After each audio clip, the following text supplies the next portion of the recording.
character. Yeah. It's just the most ridiculous thing of like going, yeah, but if you wore a funny hat... Yeah, I'd feel better about this. But ultimately, we are sort of characters on stage. It's not like the real... it's not how... That's how I am in front of 2,000 people telling jokes. And you kind of... That's... Everything's character. You know, when you're nice to your girlfriend's parents, that's character. You know, there isn't an essential you that you go, oh, but that came from the essence of his spirit, you know. Like, jokes are just positions.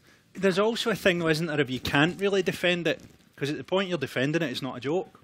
So a joke's a thing that people laugh at in a room, you know. It's a contract between people, whereas when you're trying to defend it, it's just this unacceptable thing that somebody said. It's just a weird thing. I often sort of liken it to... I sort of feel a bit envious of musicians sometimes, because a musician could be here, and this shop, the Apple store, could be empty, and they could sing a song beautifully, and it would still work. With comics, there needs to be an audience. It's like you're the keyboard.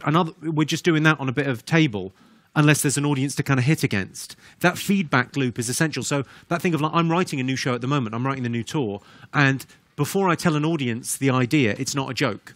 It's kind of an idea for a joke, and it's the audience ultimately regulate comedy, because if they don't laugh at a joke, it isn't anything.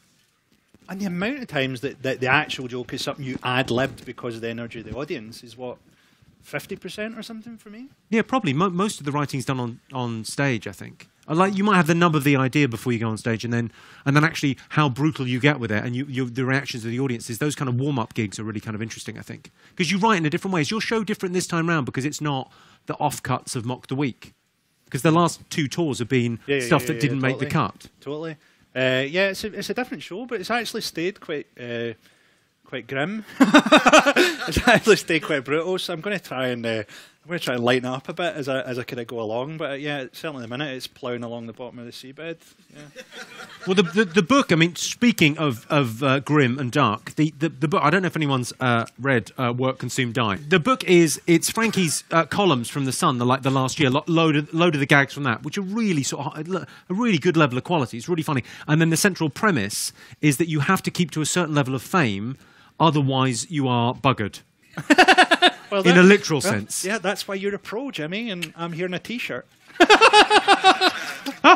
It is. It's a really, because it's almost like kind of I mean, some of the it's kind of a work of literature, and then it kind of has a little break and says, right, I'll talk about the royal family for a couple of pages and do some one-liners on that, or the chapter about war, or the chapter about disability, and then there's kind of a through line talking about kind of an analogy of being in comedy being like being constantly abused, yeah. Which I think is maybe your experience of it.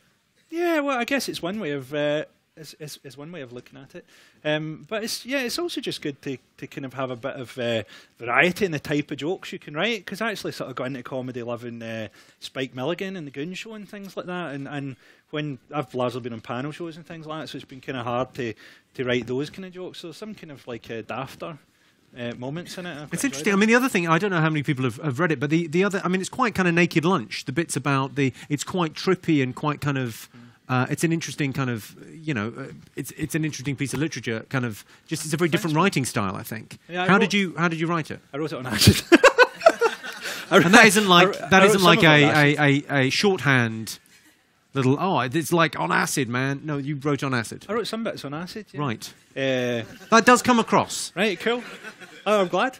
There's that thing, I read a great thing by Stephen King where he said a thing he tries to do is to protect the first draft. And often you can make something a lot more polished and a lot more of a product, but you lose the kind of energy of the first draft. So I was really conscious writing that to try and keep the wee sort of acid flavour to it, and not make it too much of a product. I kind of find there's a bit of that in the culture now where everyone's trying to get things honed down and going, oh, here we go, this is an acceptable product for you. We've filed the edges off, and it's kind of like, it's kind of a bit boring, some stuff. No, because you actually, products. You always break it up. That's the thing that's always struck me. Are you breaking the stuff up in this one? Yeah, like there's it's like 300 jokes, but they're presented in different ways to kind of keep the rhythm right.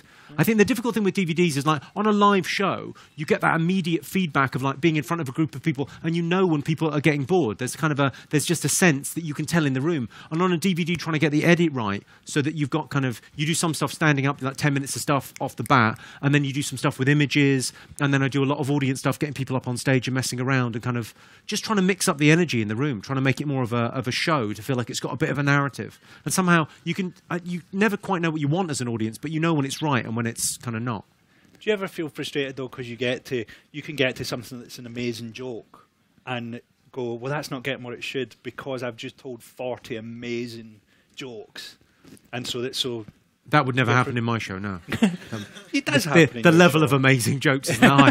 It's a weird thing where getting the order of the jokes is it's an odd thing of like, I love that idea that, I don't know how many people have seen my sort of DVDs or live shows, but the idea that I could tell a joke after 2 hours that I could never tell off the bat. If I went out there and tried to tell that joke first, the audience would go, no, I don't like it. But there's a weird thing where you kind of... It's almost like making friends with an audience. It's almost like there's kind of a relationship builds up over the course of 2 hours, and there's kind of a trust thing and it becomes like that intimacy that friends have, where you can tell a really brutal, horrible joke, and you know that your friend is just joking. It's kind of okay. That's your opener. Put it at the top. If they don't like that, they can fuck off. That's how I think. Yeah, how's that working out? It's going okay. I'm retiring. I can't believe that you'll retire. Yeah. I find it an odd thing that you don't like because comedy is so about ego. About the subtext of all comedy shows you've ever seen is please like me. And yet you don't seem that fussed about whether people like you. It's a very odd thing. It's very much the id, not the ego, that you work with. Yeah, absolutely. And the last show was supposed to actually be about the id. I don't know if anyone watched that video, but like I come on at the start and I shout, "I'll show you the life of the mind." You know, the John Goodman character from Barton Fink. And the idea was, what show would I do if there was no restrictions from the superego going, "Oh, don't say that." You know, which there is rarely anyway, kind of thing. But I think we definitely lost that guy. We lost him on superego. So what would you say? What's Frankie saying is the show would be. You look totally fucking lost, man. I'll just tell you. So what Frankie's saying is, what would the show be? What would the stand-up show be if you didn't care what anyone thought about you? And most comics are obsessed by approval. So there's something horrible missing from our lives, tough childhood, something horrible happened. So we desperately need to be liked by strangers in a shop. I think Monday. You explaining that has made him understand it less. Are you Scottish, man, or you just You've definitely got the look. Are you applying? You look so ginger you could get skin cancer from a crescent moon. I don't think he cares what we say. He's out of his mind on shortbread and heroin. But it's okay to recognise that kind of like, so comedy's a kind of narcissistic thing, but you kind of got to move on from that as well and go, well, let's get away from being a narcissist.